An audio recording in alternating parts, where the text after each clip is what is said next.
So welcome back, and in our last session we were discussing about the simultaneous optimization of this problem when we have two stations, and before that we already discussed about the separate optimization, separate use of EOQ formula for this two station problem.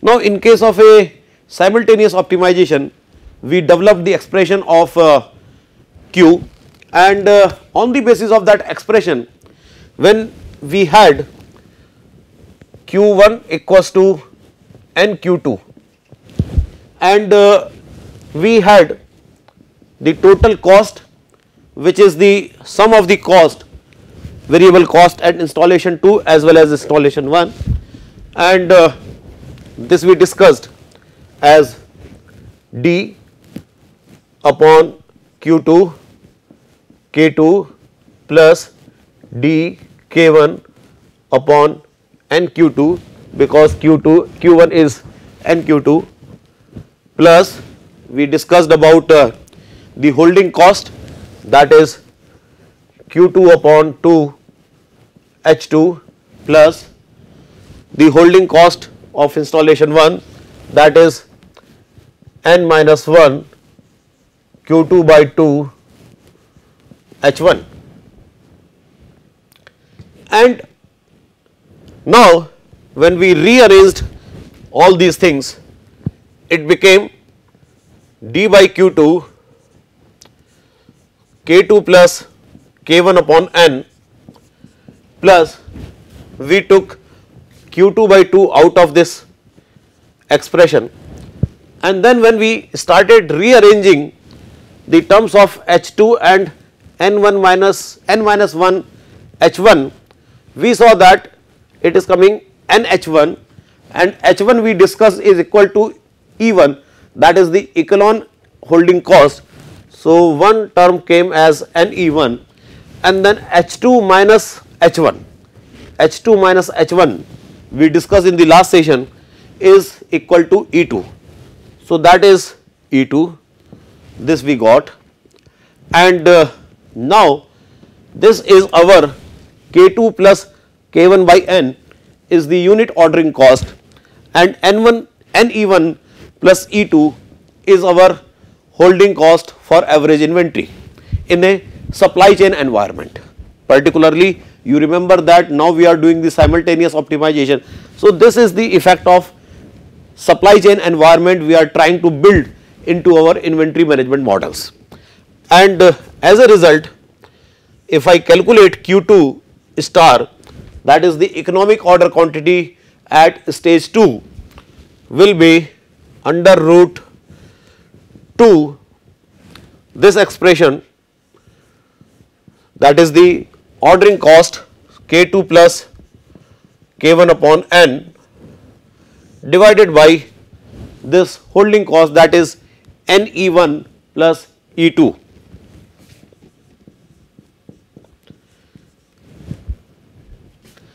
And as a result of this, when we are putting this Q2 in this expression of overall variable cost C, so this expressions will give me the value of C, and the value of C will be the minimum, this value of C corresponding to this value of Q2. The value of C, because of this value of Q2, so you see that way we are putting this here, and then the value of C which we are obtaining is this, and this is under root 2 D into ordering cost multiplied by the holding cost. So this is K2 plus K1 by N into NE1 plus E2. So this is the minimum holding cost for simultaneous optimization. Now for this reason, when we have these two expressions readily available with us, The only challenge is to determine the value of Q1, and Q1 is dependent on the value of this n. So, the next point is, what is the value of n here? For determining the value of n, we suggest all our participants to do the differentiation of this minimum cost with respect to n and put that differentiation equal to 0 and calculate the value of n. But since this value under the right side is square root of some expression, so doing the differentiation of this square root term is not so easy. So, as advised in the literature, you can go ahead with the square terms of this. You can go ahead with the square terms of this. So, you take the square of both the sides, make it c square. So, this under root expression will become 2d into k2 plus k1 by n into ne1 plus e2, and then you take the differentiation, and this will not change the result. And as a result of that, when you calculate n from this expression, when you calculate the value of n, this will be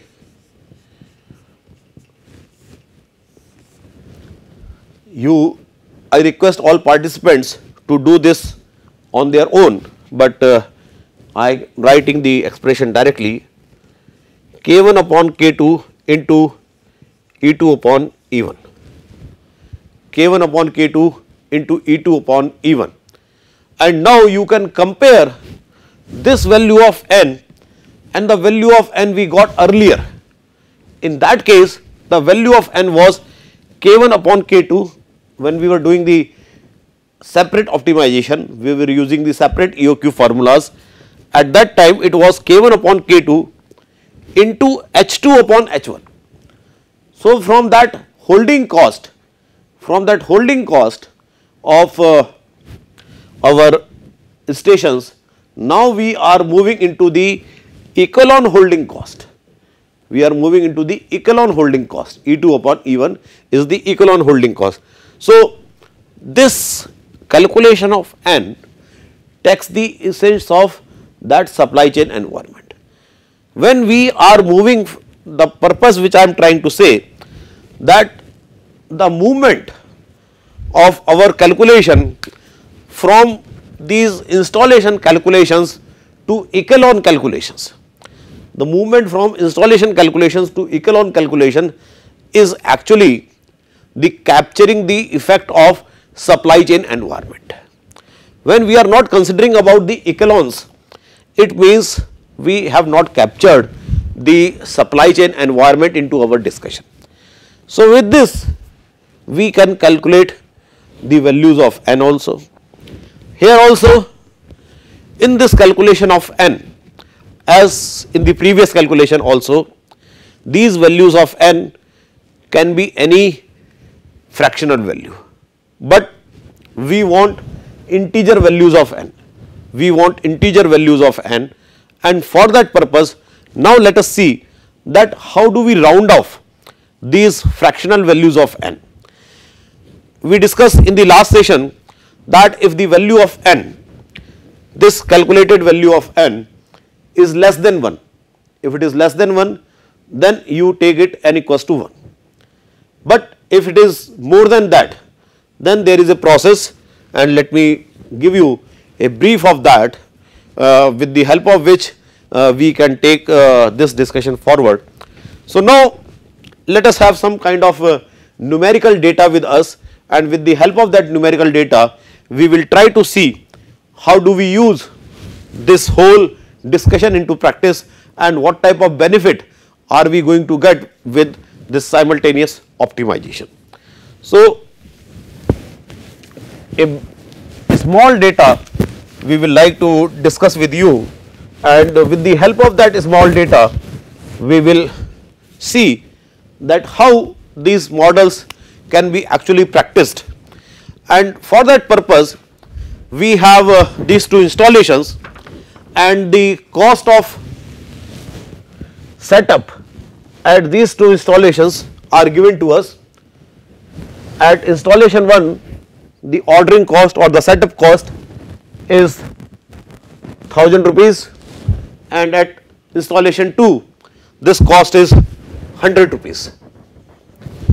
At installation 1, the holding cost is 2 rupees per unit per year, and at installation 2 this is 3 rupees, and the annual demand is 600 units. So this much data is available to us. Now when we have this much data with us, you can also see the values of H1 and H2. First, before we start solving this question, before we start using this data, see the values of H1 and H2. H1 is a primary stage, H2 is towards the right hand side of the H1 installation 1, and therefore the values corresponding to H2 are higher than the values corresponding to installation 1. So that is one particular thing. As a student of this supply chain course, we should understand that what is the physical significance of these things. Now you see, though it is not hard and fast, but still you see, as you are moving towards the right hand side, your setup cost decreases. If it is purely setup cost, it decreases, because when you are moving towards right side, not much tooling is required, because product is already finished, and it is more likely to be repackaged, or just the logistics, loading unloading type of things are there. So the setup cost is less as you move to rights, and your holding cost increases. So this data is very particularly taken to highlight this very aspect of the supply chain, that what physical changes are taking place as you are coming left to right in the supply chain. Now when we have this data with us, so I request all my participants that use this data for separate optimization as well as for simultaneous optimization. You need to see that how can we have this separate and simultaneous optimization, and to understand the use of this data for the problem solving purpose, let me make a table, and in that tabular arrangement you can understand that what type of data you can fit in, and how do you know that what type of improvement or the modification with different types of calculations are being done.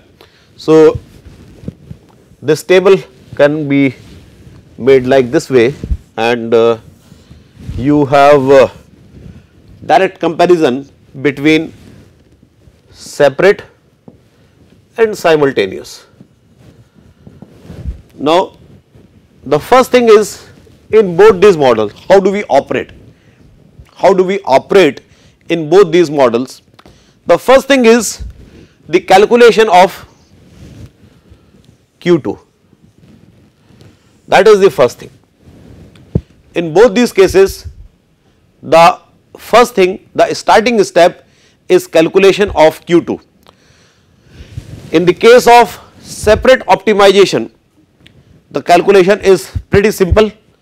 You just need to use the old formula which we have discussed,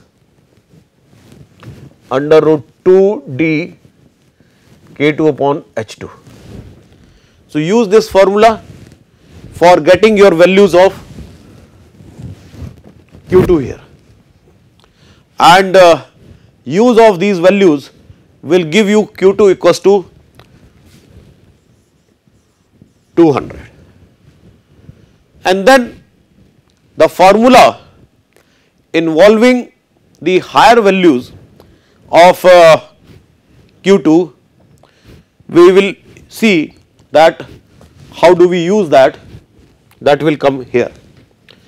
Then the second thing is to determine the value of n star. to determine the value of n star, and the value of n star is in this particular case will be K1 upon K2 into H2 upon H1, K1 upon K2 into H2 upon H1 when we are doing the separate optimization, and that value will come to be under root 15. That value will come under root 15. Now, under root 15 is a fraction. Under root 15 is a fraction. And now, let us see how do we round off those fractions into our this tabular arrangement. So, what we can do if this n star is a fraction, so there are 3 rules for that purpose. There are 3 rules. If n star is less than 1, then you take n star equals to 1, and if n star is more than 1, if n star is more than 1, so in that case, if n star is more than 1, so in that case we consider 1 n in this bracket, which is the highest possible integer just smaller than this n star. This is the highest possible integer just small than this n star, so that you can write this expression for an example,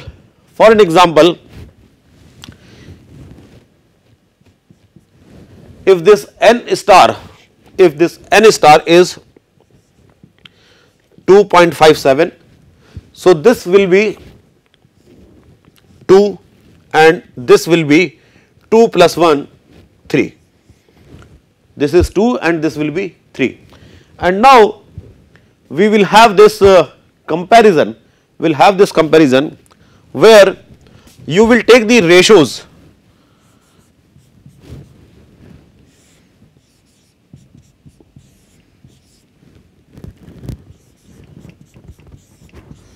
of these terms.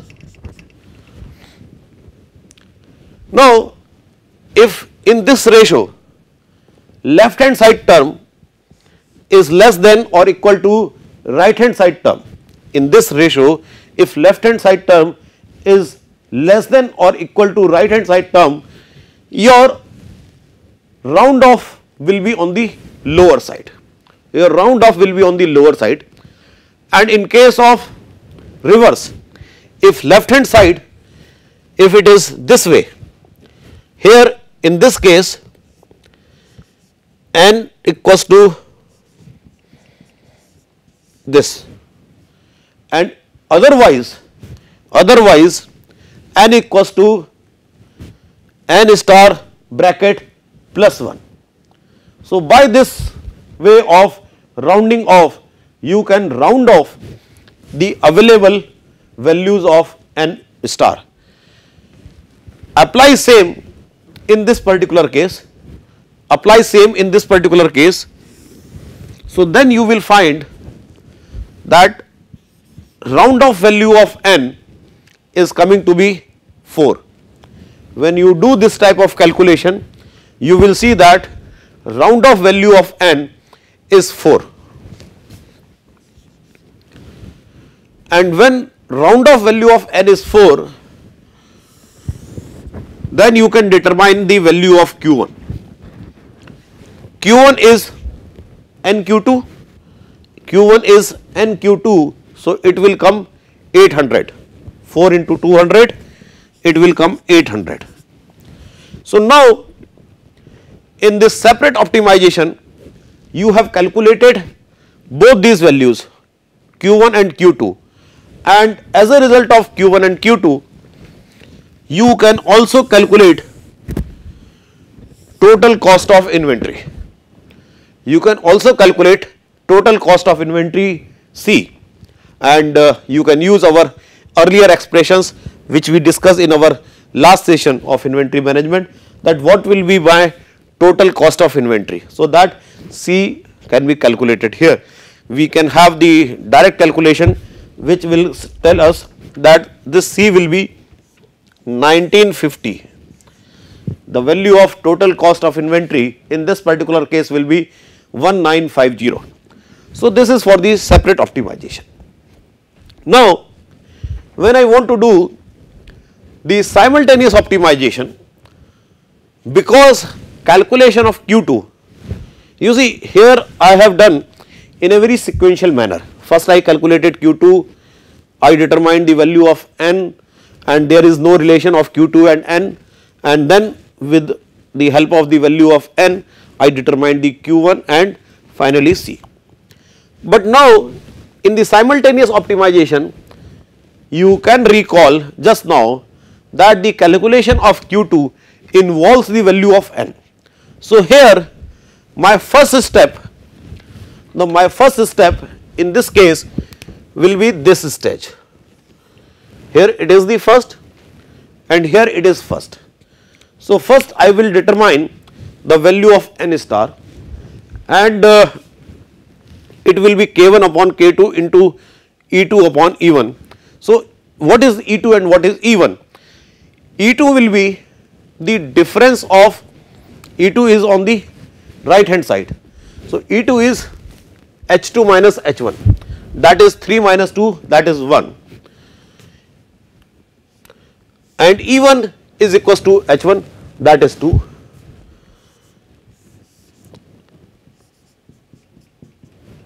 E2 is H2 minus H1, so 3 minus 2, E2 is 1, H1 is equals to H1 is equals to E1, so that E1 is H1, that is coming 2 here.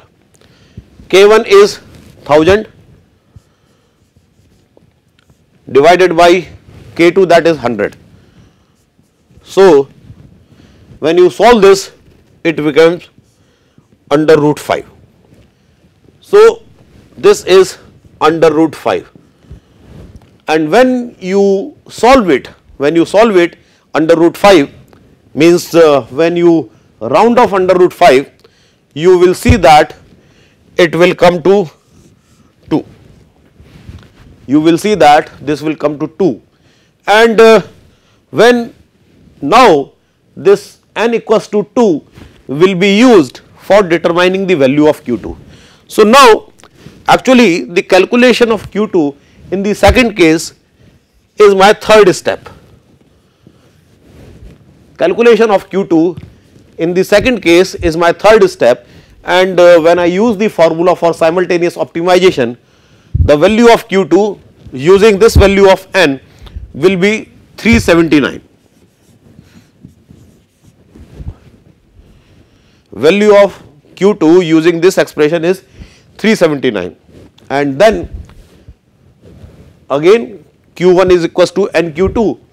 So 379 into 2, that is 758 is my Q1, and using these values of Q1 and Q2, my total cost of inventory comes to be, you all can calculate, I am directly giving you the values, that is 1897.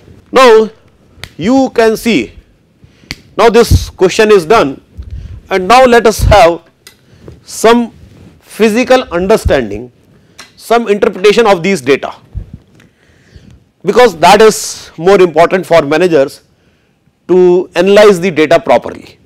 So this data, this information there in front of us.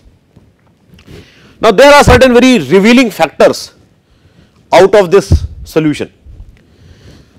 One which is very simple to understand, that because of simultaneous optimization I got the benefit.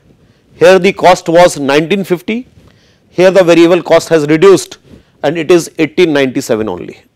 So that is one direct visible benefit to me. But now you see another challenge.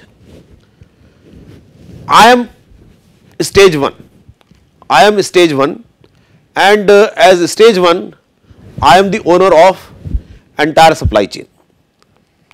Now stage 2 is my retailer, and in first case retailer is keeping inventory of just 200 items. But when I am moving to simultaneous optimization, the inventory level of retailer increases to 379. The inventory level of retailer increases to 379. Now, as a manager, it is very difficult for me to convince my retailer that you increase your inventory level from 200 to 379. And therefore, many a times, because a supply chain is fragmented also.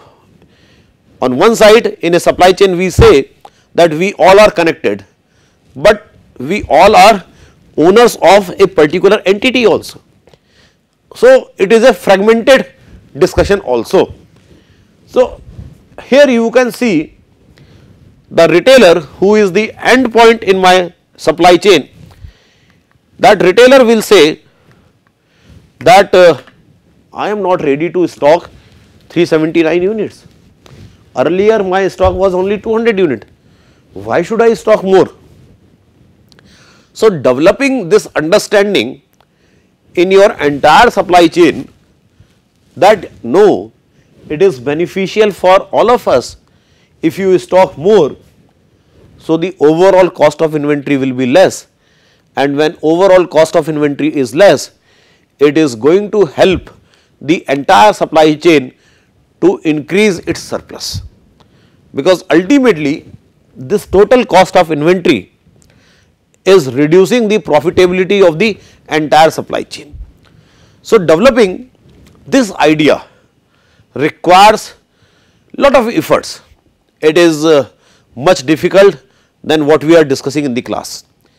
So this model, obviously because of this net gain, gives profit, but at the same time you need to have that level of trust, that level of understanding between 1 and 2 stages, so that if this value is increasing, and mostly in almost all the cases you will find a substantial increase in Q2 at the simultaneous optimization process, but the overall cost decreases, overall cost of inventory decreases, and therefore this model better captures the supply chain effect and reduces the cost of inventory, and therefore it is advisable that we need to build that trust, we need to build that confidence between stage 1 and stage 2, that what stage 1 or whoever is owning the supply chain. Owning the supply chain means we know that this is the supply chain of Dell, this is the supply chain of Amazon, this is the supply chain of Walmart, this is the supply chain of Apple. So there is somebody who owns a supply chain, and then in that supply chain there are many smaller components, many smaller installations, and all those smaller installations, if they are not able to understand the philosophy, the way the owner of the supply chain wants to run it, it is very difficult to achieve these types of simultaneous optimization cases, and then people will keep on doing their own individual optimization of inventory, which may result in a very catastrophic type of situation of bullwhip effect. So we stop in today's class at this point, where we have discussed the simultaneous optimization with the help of one numerical problem, that how it can improve our results. In our next class we will discuss this optimization for a multi-echelon problem, where more than 2, it is a very simple case, only 2 stations are there, but in real life we know that there will be many. So we will take some case where you have more than 2 installations, and how do we operate with this simultaneous optimization of those multiple installations in the supply chain. Thank you very much.